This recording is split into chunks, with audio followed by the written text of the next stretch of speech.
Olá, hoje eu, Luan e o Eric aqui estamos trazendo um contexto de processamento de linguagem natural, especificamente em uma rede social, no Twitter, e voltado para um meio de futebol. Então a gente quer entender um pouco da análise dessa comunicação entre alguns aspectos de diferença de gênero. Então, essa ideia nasceu um pouco com o objetivo de analisar e entender um pouco dessa comunicação realizada ali no Twitter, especificamente em contas oficiais ali de clubes de futebol, qual a única diferença entre diferentes divisões entre clubes de futebol feminino e masculino.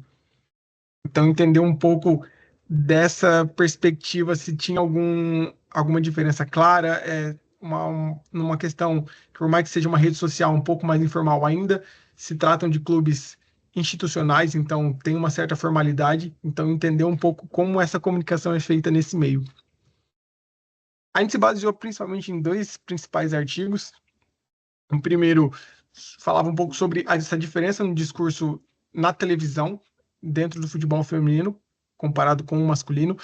Então, a gente viu que claramente eram indícios de diferença na comunicação, na narração, em comentários ao longo de uma partida, que diferiam claramente entre uma partida normal num clube masculino para uma partida normal num clube feminino. Então, você via claramente essa diferença na comunicação. E um outro artigo baseado um pouco em marketing, em comunicação online, que mostrava claramente diferenças de comunicação voltadas para públicos específicos.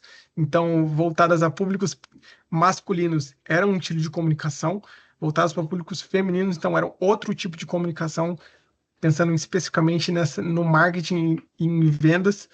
Então, isso norteou a gente bastante para entender, principalmente a gente via essas diferenças, mas a gente acreditava que num meio de comunicação institucional, que seriam os clubes, isso, com todas as discussões de equidade de gênero, igualdade, não teria esse impacto diferente, porque a gente imagina que a comunicação no futebol não é voltada para um público específico, mas sim para todos. Então, independente se são dois clubes femininos ou dois clubes masculinos jogando, o público que vai assistir é misto. Então, a gente tinha essa premissa que a comunicação, independente do gênero do clube, seria igualitária para atingir todos os públicos.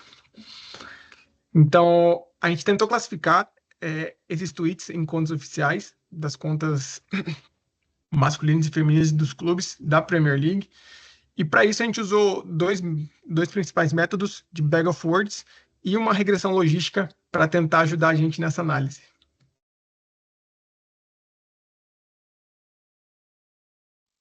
Olá pessoal, eu sou o Eric.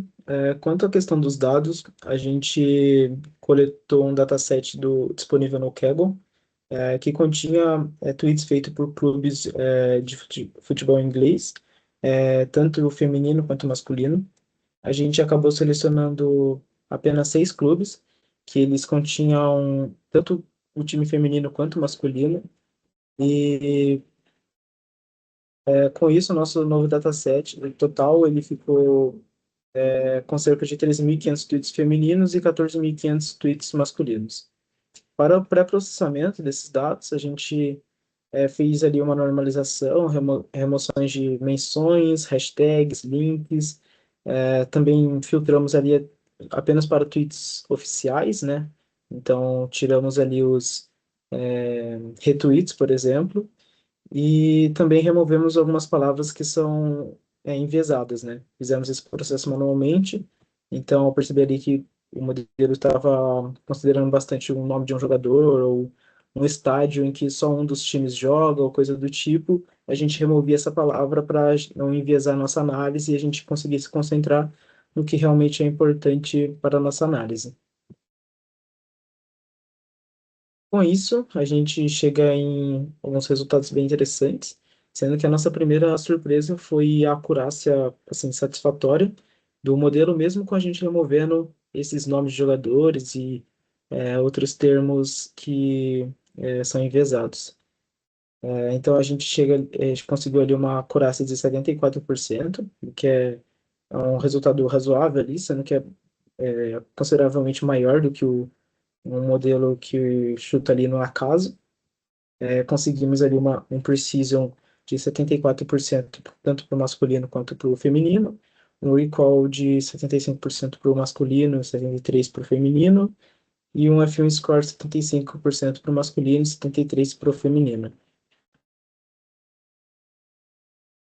Quanto aos resultados, ao analisarmos ali, exibirmos as palavras principais utilizadas pelo modelo para fazer a predição do gênero, a gente percebe uma interessante diferença assim, de tons no discurso masculino e feminino, e a principal diferença de tom foi percebida no uso de emojis, porque enquanto nos times femininos era feito um maior uso de emojis alegres e de celebração, emojis mais felizes, assim, o time masculino faz um uso mais reduzido e mais neutro dos emojis. Então, emojis ali de como um sinal, como um aviso, balões de fala, ou coisa do tipo.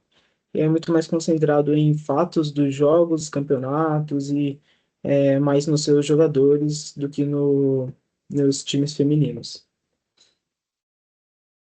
E ao pesquisarmos mais sobre esse assunto, após essa análise que mostramos para vocês, a gente encontrou o artigo Sex Differences in Emoji Use, Familiarity and Valence, que trabalha bastante a diferença na utilização de emojis por parte dos homens e das mulheres.